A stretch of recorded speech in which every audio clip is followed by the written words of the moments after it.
भगवान जी ठाकुर अखन अहाँ सब सुनि रहल छी मदनेश्वर स्थान मदना से दुल्हन म्यूजिक की शानदार प्रस्तुति। दुल्हन म्यूजिक की शानदार प्रस्तुति।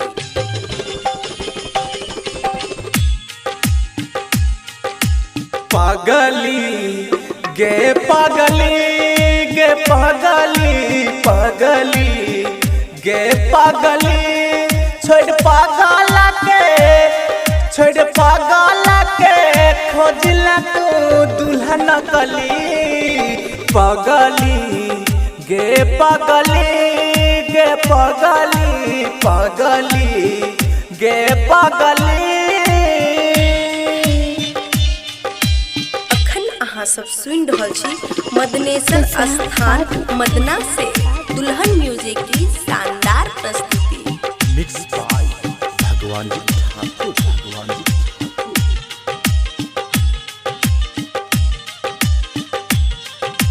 प्रेजेंटेड बाय दुल्हन म्यूजिक।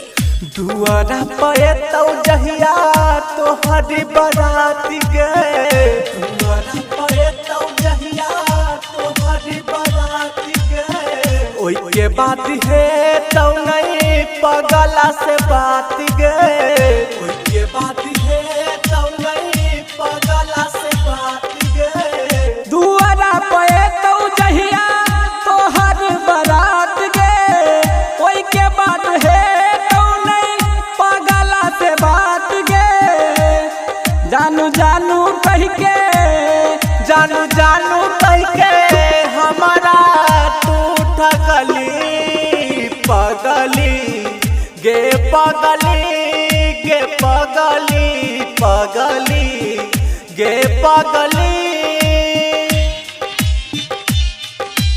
अखन अहाँ सब सुनि रहल छी मदनेश्वर स्थान मदना से दुल्हन म्यूजिक की शानदार प्रस्तुति। मिक्स बाय भगवान जी ठाकुर भगवान जी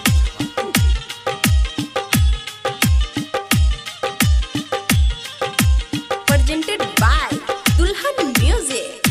चिकन चुनमुन जिंदगी हमार के तू बेकार गए चिकन चुनमुन जिंदगी हमार के तू बेकार गए बुझतौ जे पहले हम करतौ नहीं प्यार गए बुझतौ जे पहले हम करतौ नहीं प्यार गए चिकन चुनमुन जिंदगी हमार के तू बेकार गए बुझतौ जे पहले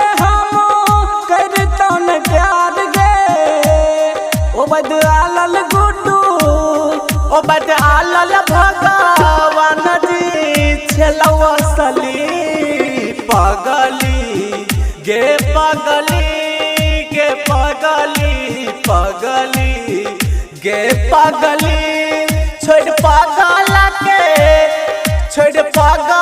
के खोजला तू दुल्हन कली पगली गे पगली गे पगली पगली गे पगली।